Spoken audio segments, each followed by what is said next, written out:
Okay, let's dive into the coaching carousel here because we have some late news this morning, Peter. The Buffalo opening with Josh Allen sitting there, obviously as desirable as it gets. What do we know? It was quiet the first couple of days, and now we're getting some requests in here. Obviously, we've seen the notes that Brian Daboll has been requested to go there and interview for them, and that makes a lot of sense considering his history with Josh Allen, but also his Western New York background. He is a local native of the Buffalo area. Two other names. Lou Anarumo has been asked to go interview, and Anthony Lynn, who was with the Washington Commanders this past year and has a history with Buffalo, he too will be interviewing. I will just add this really quickly. At 10 a.m. today, there is a press conference, and it is Terry Pegula, and it is Brandon Beane, the general manager. And if you've read the local Buffalo news and the Buffalo media, the move that Beane gets to stay and be promoted while McDermott is shown the door has not been received well by either the media or the local fan base. I would imagine a contentious, if not very watchable press conference at 10 a.m. and Brandon Beane will be up on the mic, and we'll see how those conversations go. Yeah, the whole way that thing went down did not sit well with you. It's dirty. Like, I mean, you think about one guy's getting promoted, and he was there. I mean, McDermott was there before him, right? They bring in, they do this thing together. If it doesn't go well, then let's show them both the door. If it's time to move, then everybody should move, because the roster that McDermott just got fired for was not good enough. Like, whether you like it or not, if you're Mafias, they hate you for saying it. They weren't good enough. And so they didn't have a good enough receiving core. They're too injured on defense. They didn't have a good enough defense to stop people. Josh Allen, we talked about it every week, had to play like Superman. He played bad in the playoffs. Part of the reason why they lost, probably the largest reason why they lost. But to go put it all on the feet of Sean McDermott is absolutely ridiculous. And so when I see guys who are getting promoted or getting more, and you're the coach who's got to come in and work under this guy, you don't think you're cautious? He just watched his boy get canned and got promoted. It's dirty, man. You're a lot more likely to have success if the interests are aligned for the GM and the coach.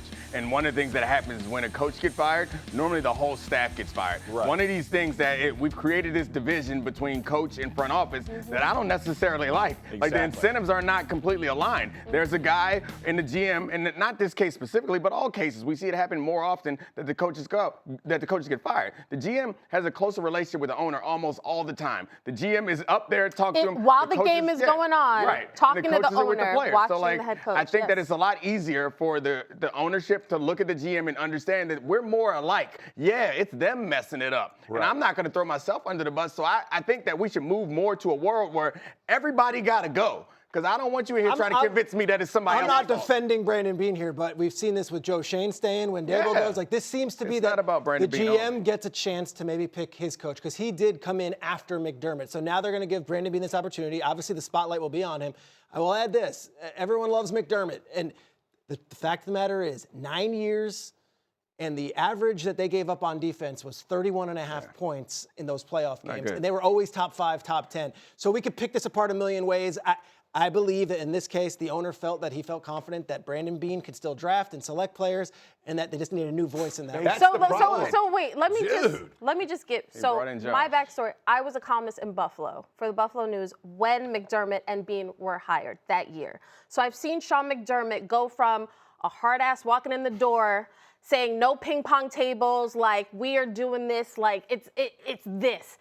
And over the years, he had softened. He showed more of, I'm a player's coach, the DeMar Hamlin situation, how he showed love and how he protected his players, the poise that he showed in those critical moments, the blizzard, the deadly blizzard where he's picking up guys, rescuing them from their houses. That said, in that building, it may have been a shock to a lot of us, but in that building, over the years, they felt like, you know, and even outsiders watching the Bills, when you watch the Bills in these high-pressure moments, it felt like they were tight. It felt like they just could not get over the hump. And at some point, owner Terry Pegula looks at it and says, the reason we can't get over the hump is that guy, unfortunately. I mean, I guess my point generally is not about this specifically. I'm not in that building. It's just an overarching point that we see happen time and time again. I hate it. If we are a team, everybody get your ass out. Right. You don't get to tell me that I'm doing my part, but he's not doing his part. Right. Change it. We'll fix it. That's what I just don't like, how the incentives are not aligned. Agreed. And they're not motivated for everyone to achieve. Like, on a football team, we feel very differently. I'm not out there like hoping that somebody else can mess up so I can say, oh, the D-line wasn't getting enough pressure. Like, no, we all succeed if we win. If we don't, we all got to go. And let's talk about Beane, right? Like, How many Pro Bowlers has he had since Josh Allen? 2. He's drafted two since they drafted So this ain't Howie Roseman. This ain't a guy who's making moves left and right that's just bringing in. Since Stephon Diggs left, tell me a receiver who's even touching a, quote, 1. No. Ain't nobody They drafted Keon Coleman with the hope that he would be that. Drafted Shakir. And he pulled off the trade that he was criticized for getting Stephon Diggs. And that ended up helping Josh Allen kind of turn everything around. So. But you got, I mean, like at some point. They've had a lot of success, so you can give in this time period. So there's lots of reasons to be appreciative for both of those coaches. But I think the decision, or both of those people, Beane and McDermott. But when you get to the end of it, that's the hard part. No one's upset about, I think we're just more bothered by trying to put it all at McDermott's feet. Can I add a little thing? So just into that building right now, I do believe Josh Allen's going to have a voice in who the next head coach is. So already you're seeing Brian Daboll's name being mentioned. They had a lot of success.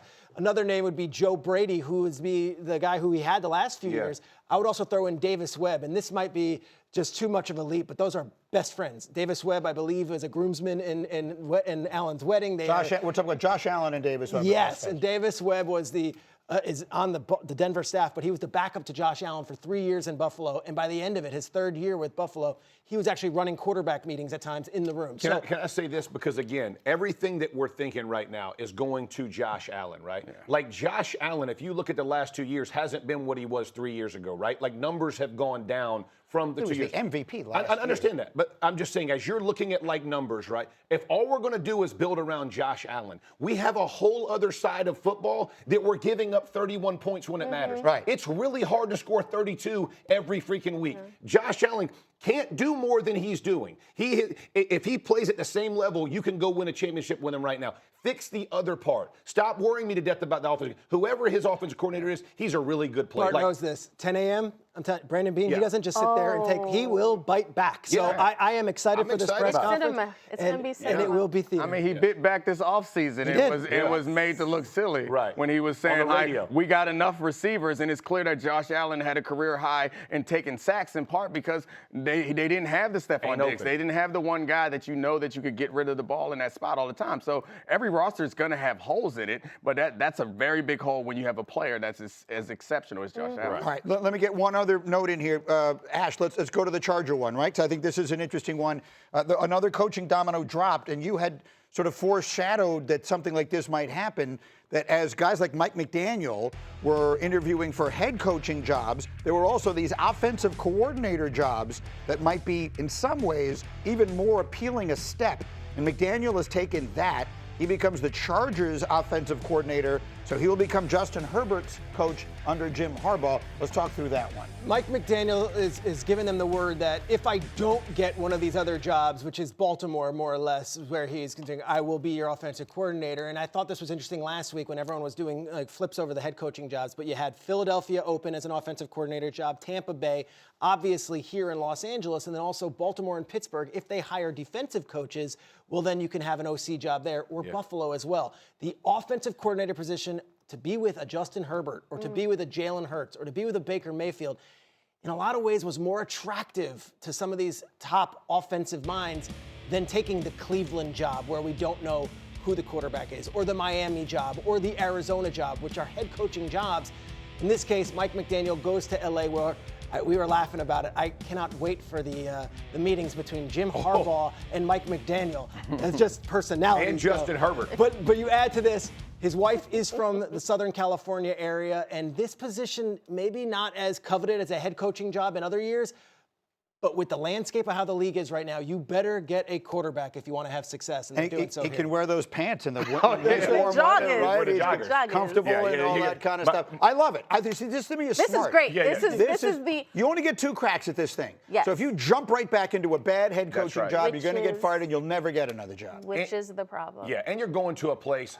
Great offensive line, and they were injured. You're going to have a great offensive line. You have a head coach who wants to run the ball, take the air out of the ball a little bit, who's a quarterback, which is unheard of. He wants to protect you as a coordinator. So, like, if you're Mike McDaniel, you're going to look like a freaking rock star. Like, it's going to, this ain't perfect. And no pressure. Like, L.A., like, you ain't got, come on. Like, Philly or L.A., you want to go listen to Philly bash you week in and week out, or you want to go to L.A. where we talk about him 3 times a year? Because in Philly, all eyes would be on that offensive coordinator. that guy who gets hired. I think this is genius by McDaniel because we've seen some other coaches jump right back in the fray. John Harbaugh jumping back into the fray. Yeah. If he doesn't have success here, that's another one. I'm sure we'll talk about that soon. Oh, we're going to get to that. The Baker Mayfield, Kevin Stefanski stuff. It's a tease. Rich, Yeah, final thought on this. I love him going out there, to your point. I think it wouldn't have been as comfortable. He can't wear his Gucci monogram capris in Philly and not produce. That's not going to work. No. Out in LA, you can pull that off. And I think he's, to Jeff's point, he wants to run the ball. They have an offensive line. They have a coach who wants to run the ball. And they have a quarterback that we all know is super talented, but is yet to meet his full potential. Like, he's a hero if he goes out there